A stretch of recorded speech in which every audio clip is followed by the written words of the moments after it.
Hi, I'm Mina. And I'm Yules. Thanks for tuning in to Artificially Informed. Welcome back to the Deep Dive. It is Thursday, February 12, 2026. It is. And if you are feeling just a little bit overwhelmed by the sheer volume of news coming at you from every direction, well, you have definitely come to the right place. Mm-hmm. I've got my coffee. I've got a stack of reports that is, and I'm not kidding, threatening the structural integrity of this desk, and we are ready to go. That is exactly why we're here. Right. Take that massive stack of information, the articles, the reports, the white papers, even the leaked memos, and just distill it down into something you can actually use. Yeah. Because the signal-to-noise ratio out there right now, it's not great. It really isn't. And today, we have a stack that is honestly a little bit mind-bending. It is. We're going from, effectively, the surface of Mars to the bottom of the ocean. We're talking about the future of AI in orbit, some really strange history involving Thomas Edison that I guarantee you haven't heard before. Oh, I love that one. And the very complex, very messy reality of global politics right now. It's a real mix of the futuristic and the ancient today. Yeah. We're looking at how humanity is trying to expand outwards into the cosmos. Literally trying to find new dimensions, if you can believe that, while simultaneously struggling to manage the resources and the conflicts we have right here on Earth. It's that tension between, Star Trek ambitions and Game of Thrones realities. That is the perfect way to frame it, the absolute perfect way. We've got sources today from TechCrunch, Reuters, Al Jazeera, Science Daily, Popular Mechanics, really a 360-degree view. So buckle up. Let's do it. We are starting with something that feels like it's been ripped right out of a sci-fi novel, but it is happening right now. Let's talk about xAI. Right, Elon Musk's AI company. And this is a big one. It is. They just held this massive public all-hands meeting. And usually when you hear AI company meeting, you think, okay, they're going to talk about a better chatbot. Sure. They're going to talk about customer service automation or maybe how to make your email writing slightly less painful. Right, better search results. More efficient coding assistance, standard fare. Exactly. But this is xAI, which is a subsidiary of SpaceX. So the ambition is it's on a different scale. They aren't just talking about code. They are talking about interplanetary colonization. And this is where the convergence of industries gets really, really fascinating. Yeah. You have xAI, founded back in 2023, and they just raised $6 billion. That is a massive war chest. Just for context, that's bigger than the GDP of some small nations. Wow. And what they outlined in this meeting is that the AI isn't the end product. The AI is the tool to get us to Mars. That's the hook for me. That's what grabbed me. It's not about, hey, chat with Grok. It's, hey, use AI to design a life support system that doesn't fail when you're 6 months away from Earth. Precisely. And we have to talk about why that matters. Space is hard, like incredibly, fundamentally hard. Understatement of the year. When you are designing a spacecraft for a Mars mission, you aren't just building a bus. You are building a closed-loop ecosystem that has to keep fragile biological entities alive in a vacuum bombarded by radiation. And you can't just, pull over if the engine starts making a funny noise. Exactly. There is no roadside assistance between here and the Red Planet. None. So xAI is looking at using AI to optimize spacecraft design, navigation, and even the logistics of colonization. Because if you think about it, the margin for error in spaceflight is zero. It's absolutely zero. If you can use an AI to run predictive models on hull integrity or, fuel consumption that are 1,000 times faster than a human team could ever be, that completely changes the economics of space travel. It effectively makes the spacecraft itself intelligent. It has to be. It has to be. And this is the critical point, latency. If you are on Mars, the communication delay with Earth can be anywhere from 3 to 22 minutes, one way. So if something breaks, you can't just radio Houston and ask for help. You can't. You can't wait 20 minutes for Houston to hear, we have a problem, and then another 20 minutes for them to say, have you tried turning it off and on again? You'd be dead. You'd be long dead. Right. The system needs to know there's a problem, and it needs to know how to fix it instantaneously. That is the vision Musk laid out. It's creating a digital nervous system for the entire colonization effort. That is just wild to think about. But here is the constraint, and this leads us into our next story, which I found absolutely wild. If we are going to have all this AI in space, where do you put the computers? The physical infrastructure. This is always the bottleneck, isn't it? It is, because running AI requires these massive data centers, and there is this burgeoning idea of orbital AI, putting the data centers in space. It sounds perfect on paper, doesn't it? And space is cold, like really, really cold. Right. So cooling, which is the biggest cost for data centers on Earth, should be easier, theoretically. And the sun is shining 247 if you are in the right orbit, so you have unlimited solar power. It sounds like a slam dunk. It does. But there's always a but. But the economics are, to use the industry term, brutal. How brutal are we talking? Give me some numbers. We are looking at a report here from TechCrunch. To build a 1 gigawatt data center on the ground, it's expensive, sure, we're talking billions, but to put that same capacity in orbit, you are looking at about $42.4 billion. What, 42 billion? That is roughly triple the cost of a ground-based equivalent. $42 billion. That is a hard sell to investors. Hey, give us $40 billion, we're going to launch it into space and hope a micrometeoroid doesn't hit it. Exactly. And radiation's a huge factor, too. Yeah. Electronics hate radiation, and space is just full of it. So you have to shield these things heavily, which adds weight, which adds launch cost. It's a vicious cycle. It just spirals. But people are actually trying this, right? This isn't just a white paper. Oh, they are. You have companies like StarCloud who are already testing this. They launched an NVIDIA H100 class system into low Earth orbit just to see if they can train AI models up there. Just to see if it works. Yeah, just to see if the hardware can survive the launch in the environment. It's a proof of concept. So is there a light at the end of the tunnel? Or is this just a pipe dream for billionaires? Well, Google seems to think it's viable. Eventually. They did a study suggesting that if launch costs drop to about $200 per kilogram by 2035. $200? Yeah, which is a huge drop, mostly thanks to reusable rockets like SpaceX's Starship, then the math starts to work. It starts to become economically feasible. So we were just waiting for the shipping cost to come down. It's like space logistics. Basically. But think about the advantage if it works. You aren't using land on Earth. You aren't using Earth's freshwater resources for cooling. You are outsourcing the heat and the energy consumption to the void. It's the ultimate, not in my backyard, just put it in the sky. In a way, yes. Yeah. It solves a huge environmental problem on Earth by exporting the heavy lifting to orbit. That's a fascinating trade-off. But while we are looking up at the sky, we have to talk about what we are finding coming down from the sky. Because this next story gave me legitimate chills. Ugh. The asteroid story. Asteroid Bennu. NASA's OSIRIS-REx mission, the National Aeronautics and Space Administration. They brought back samples from this asteroid, and for a while they've been analyzing them in these super clean rooms. But the latest report from space.com is, well, it's a game changer. It really is. They found amino acids. The building blocks of life. The essential ingredients for protein. And let's be crystal clear about this.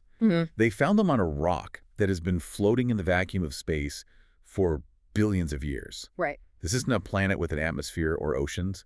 This is a cold, dead rock. So help me understand the implication here. Does this mean life is just everywhere? The potential, at least? It suggests that the ingredients for life are widespread. It's not that Bennu has life on it, but it has the kit. It has the starter pack. The recipe. The recipe, exactly. Yeah. If these amino acids are common on asteroids, and we know that asteroids bombard planets all over the universe, then they are seeding the universe with the potential for life. Exactly. It fundamentally reshapes astrobiology. We used to think, okay, Earth is special because it cooked up this unique soup in a primordial tide pool. Right, the warm little pond theory. Now we are thinking the soup mix is being delivered by FedEx all over the galaxy. It makes the probability of life elsewhere skyrocket. That is both incredibly comforting and slightly terrifying at the same time. It changes our place in the cosmos. We might not be a 1 in a trillion miracle. We might be an inevitability. If the chemistry is universal, then biology might be universal too. Wow. Okay, speaking of things that are really, really hard to wrap your head around, I need you to explain the Zepto universe to me. Yeah. Because I read this article in Popular Mechanics, and I think my brain short-circuited about halfway through. You are not alone. This is deep theoretical physics. This is the bleeding edge of what we think we know. So Dr. Andraj Barazores is proposing this. Yeah. What is a Zepto universe? Is it smaller than the microverse? Oh, much, much smaller. Okay, so we are used to thinking about the universe in terms of atoms, or maybe protons and neutrons. That's the micro scale. Got it. But Dr. Burris is talking about a scale of 10 to the power of -21. 10 to the -21. That is a decimal point followed by 20 zeros and then a 1. It is a layer of reality so unfathomably small that it makes a single atom look like an entire galaxy. And he thinks there are hidden dimensions down there, at that scale. That's the theory. He's proposing that instead of building bigger and bigger particle colliders, which take decades and cost billions, like the future circular collider they want to build at CERN. Right, which is like 44 years away. Exactly. We might be able to find these hidden layers of reality by looking at the data we already have, just with a different theoretical framework. So we don't need a bigger hammer, we need a better microscope. Or a better map. In a sense, yes. He's suggesting that at that scale, the fundamental forces gravity, electromagnetism, might behave completely differently. There might be new particles, new forces that we have completely missed because we haven't been looking at the Zepto scale. It's humbling, isn't it? We think we have mapped the world, we think we understand the universe, and then someone says, hey, there's a whole other universe hiding in the cracks between your atoms. It reminds us that our perception of reality is very much limited by our tools. We see what we can measure. If we can measure smaller, we see a different universe. Which is a perfect segue, actually, because our tools are changing rapidly. Let's move to segment 2, technology, ethics, and the future of energy. Because while we are dreaming of Zeptoniverses, we have a very real energy crisis to solve right here. We do. And there is a startup called Inertia Enterprises that is making some serious waves. This is the one co-founded by Jeff Lawson, right? The guy from Tullio. That's him. And they just raised $450 million from some heavy hitters, Bessemer, Alphabet's GV venture fund. That is a lot of money for what is essentially a science project, a very big one. Well, it's a very ambitious science project. They are chasing the Holy Grail, fusion power. But not in the way we usually hear about it with giant magnetic donuts like the ITER project in France. No, they're using lasers. One of the world's most powerful lasers, in fact. They are trying to achieve what's called inertial confinement fusion.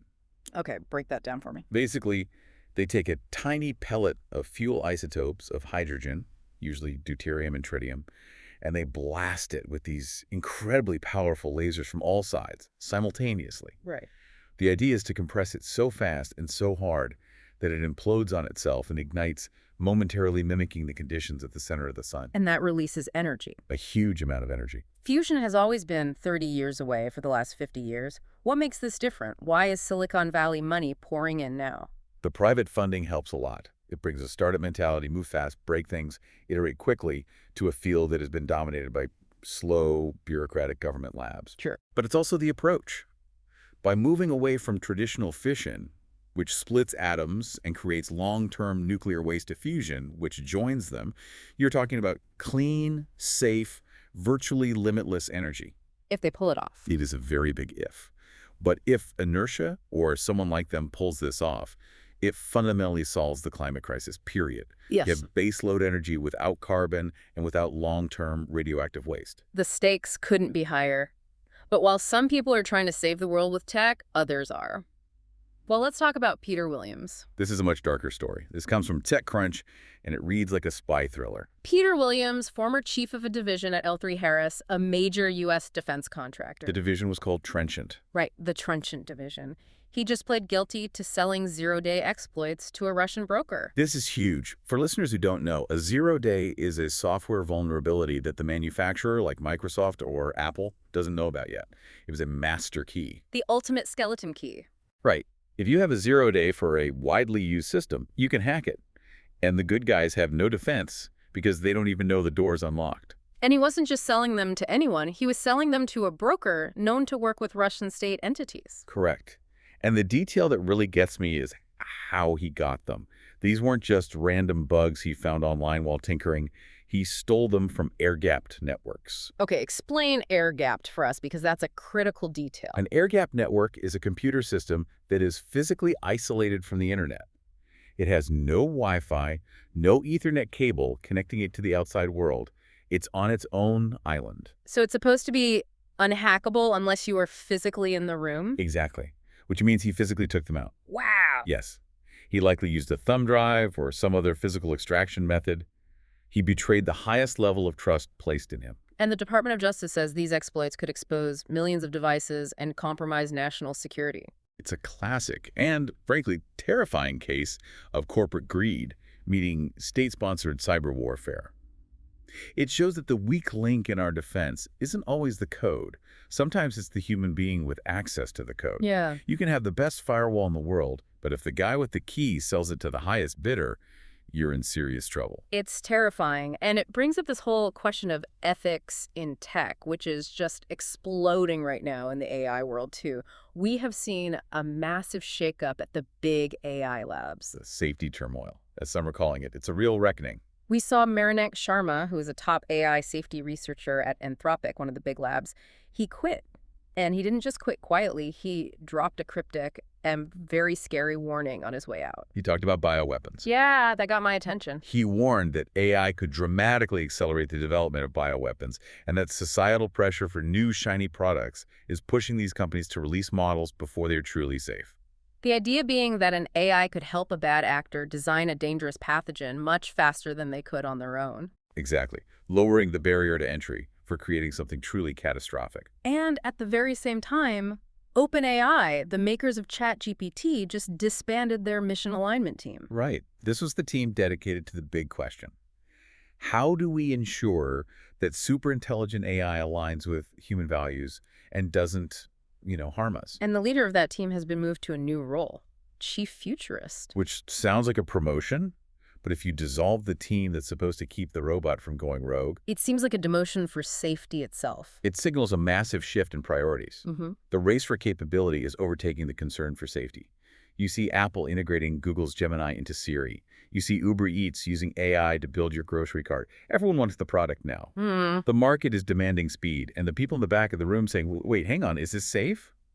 Are being sidelined. It feels like we are driving a Ferrari at 200 miles an hour, and the guy whose job it is to check the brakes just got fired and replaced with a guy who designs cool new paint jobs. That is a very apt analogy. We are building the engine much, much faster than we are building the steering wheel or the brakes.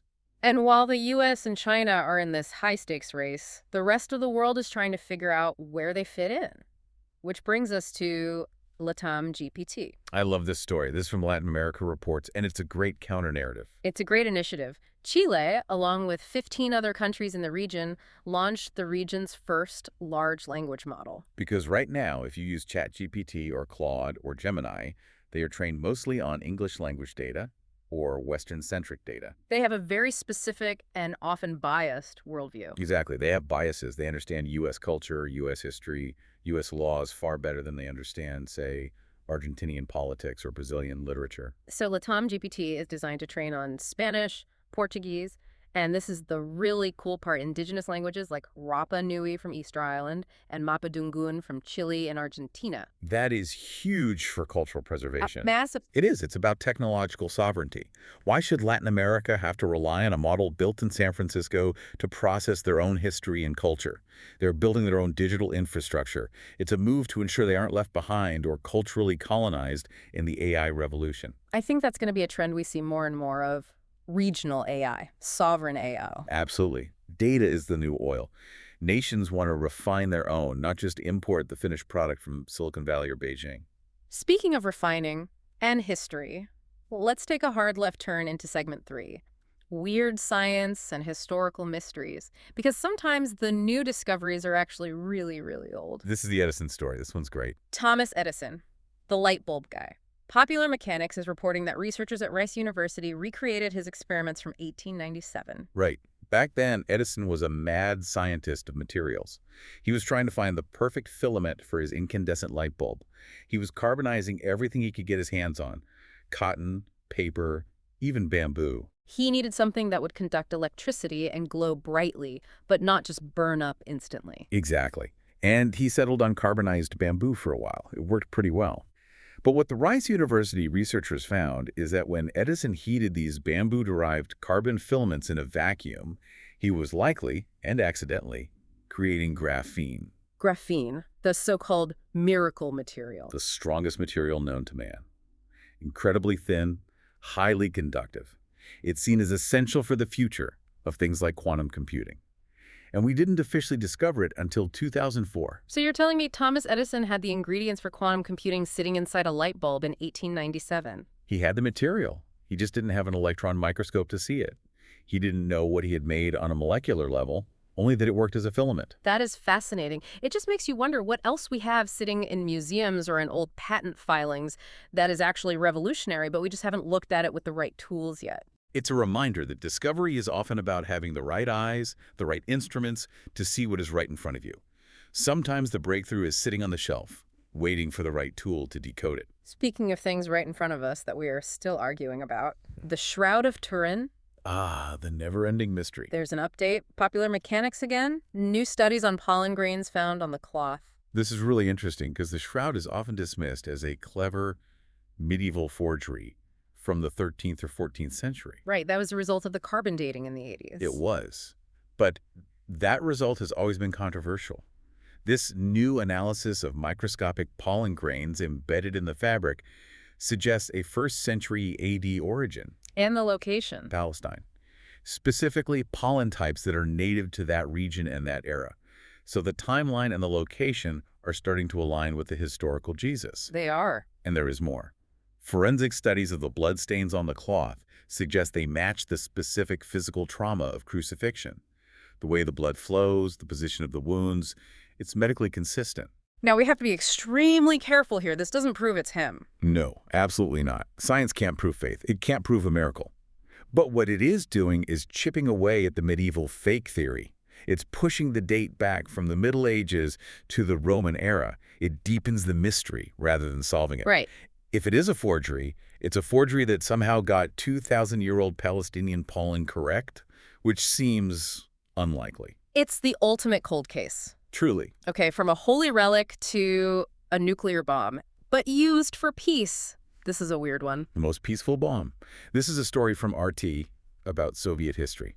And it sounds like something out of a comic book. Set the scene, 1966, the Soviet Union. They had a massive natural gas fire at a place called Erdabulak in modern-day Uzbekistan. A gas well blew out. It was spewing millions of cubic meters of gas every day. And it burned for 1,074 days. 3 years. The well was on fire for 3 years. 3 solid years. Imagine the waste. Imagine the heat, the roar. Conventional firefighters couldn't get anywhere near it. They tried everything. They even tried using artillery to blow it out. Nothing worked. So the Soviets did what the Soviets did back then. They proposed a radical solution. Let's nuke it. Of course. Let's nuke it. They drilled a slanted hole deep underground, right next to the shaft of the burning gas well.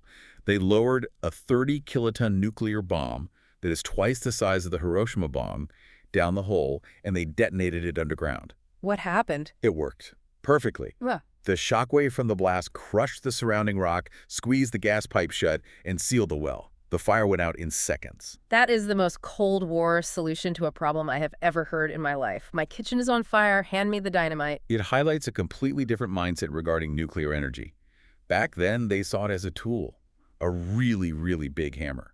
Today, the environmental impact and the fear of radiation would make that unthinkable, but purely as an engineering solution, it was brilliant. It worked. And speaking of nuclear shifts, that brings us to the present day and segment 4, geopolitics. Because nuclear energy is back in a big, big way, especially in France. It is. France 24 is reporting on a major new law in France. They are slashing their renewable energy targets. Slashing them. Usually you hear countries raising their targets for wind and solar. Not this time. France is pivoting hard back to nuclear. They are prioritizing energy security and stability over the variability of renewables. This is the nuclear pivot. It's a recognition that in a volatile world, you need baseload power. You need power that works when the wind isn't blowing and the sun isn't shining. France has always been a nuclear leader, but this law cements it. They are betting the farm on the atom. It's a very pragmatic, if controversial, move. And speaking of pragmatic, let's talk about the Arctic, because it feels like everyone is placing chips on the table up there. The high north is heating up, literally and politically. We have the South China Morning Post reporting that NATO, the North Atlantic Treaty Organization, has launched a new mission called Arctic Sentry. This is a direct response to rising tensions. You have Russia and China showing a lot of interest in the Arctic. Climate change is melting the ice, opening up new shipping lanes that weren't there before. The Polar Silk Road, China calls it. Right. It cuts shipping times between Asia and Europe significantly. It's a massive economic prize. And then you have the Greenland factor thrown into the mix. Right. President Trump, who is back in the White House, has renewed his proposal to acquire Greenland from Denmark. He wants to buy the island again. He sees it as a strategic asset. a stationary aircraft carrier in the North Atlantic, loaded with rare earth minerals. But this has caused massive friction within NATO. Denmark obviously isn't keen on selling a part of its kingdom. So NATO is launching Arctic Sentry to bolster their presence in Project Unity, but the alliance itself is fractured on how to handle the region. Exactly. It's a mess. You have allies arguing over real estate while rivals are moving into the neighborhood. And while we are looking north, let's look south to Venezuela, because there is a very strange, very significant thaw happening there. U.S. Energy Secretary Chris Wright met with Venezuelan leaders in Caracas. This is energy diplomacy in action, right? It is. The U.S. and Venezuela have not been friends for a very long time. Sanctions, hostile rhetoric, the whole 9 yards. But the U.S. needs oil stability, and Venezuela sits on the largest proven oil reserves in the world. So despite the deep political differences, despite all the history, Chris Wright is there to try and secure a dramatic increase in Venezuelan oil output. It's purely transactional. Ideology goes out the window when global energy prices spike. It shows that resources still dictate foreign policy more than almost anything else. We might not like their politics, but we need their barrels. A sobering reminder. And moving across the Atlantic to Russia and Ukraine. The conflict continues, but the dynamics are shifting in some worrying ways. You have a stark warning from a top NATO admiral, a French admiral named Pierre Vendier. He says Russia is adapting to battlefield technology faster than NATO is. That is a scary assessment for the West. It is. NATO is often bureaucratic. It can be slow. It takes time to change doctrine. Russia, under the existential pressure of a major war, is iterating rapidly on drones, on electronic warfare, on jamming techniques they are learning in real time. And at the same time, Russia is tightening the screws domestically. They have now fully blocked WhatsApp, Pushing everyone to the state-backed Max app. It's all about information control. If you control the messaging app, you control the narrative. You can monitor who is saying what to whom. And diplomatically, Russia is pivoting hard. Foreign Minister Lavrov announced they are reopening 10 embassies in Africa. This is the Global South strategy in action. Russia knows it has burned most of its bridges in Europe, so it is rebuilding bridges in Africa.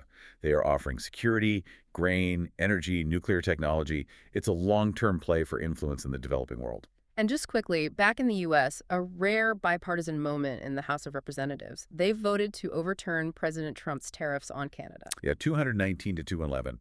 A number of Republicans joined Democrats to pass that. Trump has already threatened consequences for those Republicans who voted against him. He has. And a presidential veto is widely expected. But it shows that even within his own party, there's a limit to how much trade war they want to wage with a close ally and neighbor like Canada. It's a chaotic board game right now, isn't it? It is. And the pieces are moving very, very fast. Let's move to our final segment, society, culture, and the human element. Because all this tech and all this politics eventually hits the individual.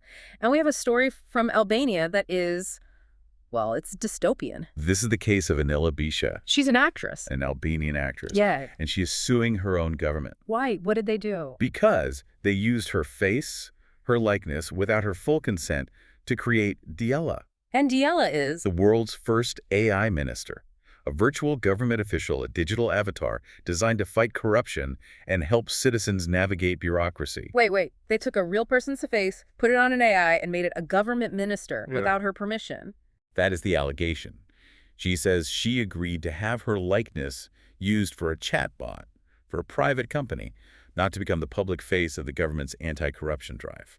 This is a whole new frontier of identity theft. It's not just someone stealing your credit card number, it's the government stealing your face to run the country. It raises huge questions about digital rights and personality rights. If the government can appropriate your image for innovation, do you even own yourself anymore? It's Black Mirror stuff happening in real time. It's genuinely creepy. And speaking of digital chaos, let's talk about Upscrolled. The new social media app that's blowing up. TechCrunch says downloads are up 9,000%. It's being billed as the free speech alternative to TikTok. Which is almost always code for moderation-free zone. Exactly. And the predictable result has happened. It is struggling massively with hate speech. Reports of rampant anti-Semitism, racial slurs. It's becoming a haven for influencers and personalities who were banned from every other major platform. It's the classic cycle we've seen a dozen times. A platform launches promising absolute free speech, it gets overrun by toxicity, normal users get driven away, and then the advertisers flee. It shows that free speech, without any kind of guardrails, often just descends into noise and hate. It's a very difficult balance to strike, and Upscroll is failing it badly right now. And finally, let's end this segment with a very sobering note from The Guardian, the concept of a hothouse Earth. This is the scientific backdrop to literally everything else we have discussed today. A large group of scientists are warning we are approaching a point of no return, a tipping point where the planet's climate enters a self-perpetuating hothouse state that we can't reverse. And the contrast is just so stark. We have this dire scientific warning on one hand, and on the other we have France going all in on nuclear, the U.S. administration rolling back climate rules to bring back coal, and everyone fighting over the last drops of oil in Venezuela. We are, in a very real sense, rearranging the deck chairs on the Titanic. In a way, yes. The science is screaming, cooperate or perish, and the politics is whispering, compete and extract. Well, that is a heavy note to end on, but let's try to pull it all together in the outro. Let's do it. We have covered a lot of ground today. We talked about XAI, trying to use artificial intelligence to get us to Mars. We talked about $42 billion data centers in orbit. We discussed the Zeptoniverse hiding in the subatomic cracks of reality. We talked about Thomas Edison's accidental graphene and Soviet nuclear fire extinguishers. And we looked at the shifting lines of global power from the Arctic to Venezuela, from Moscow to the U.S. House of Representatives. It is a world of immense, most godlike capability and immense intractable conflict. And here is the final thought I really want to leave you with today. We spent a lot of time talking about the Zeptoniverse, the amino acids on asteroid Bennu. Right, the fundamental building blocks. We are looking for answers in the tiniest dimensions imaginable. We are looking for the ingredients of life on distant rocks. We are building AI to take us to other planets. We are reaching out further than ever before. We are. But back here on Earth, we are still fighting over borders drawn in the sand a century ago.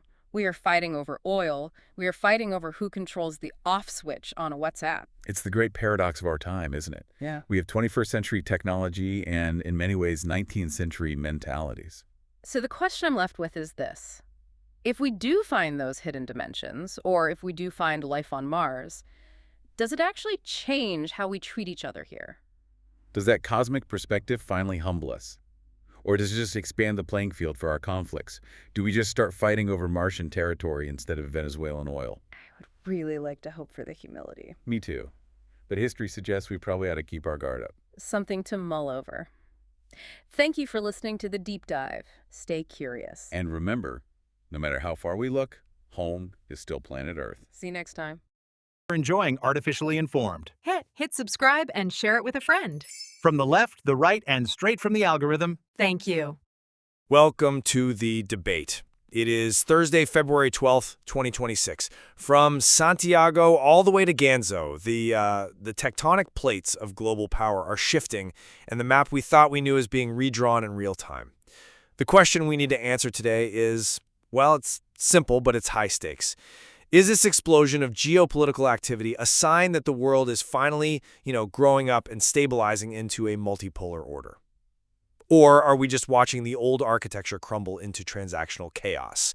I look at these tremors, regional autonomy, new alliances, and I see a necessary correction. And I see a demolition site. I mean, you call it a correction. I call it a dangerous fragmentation.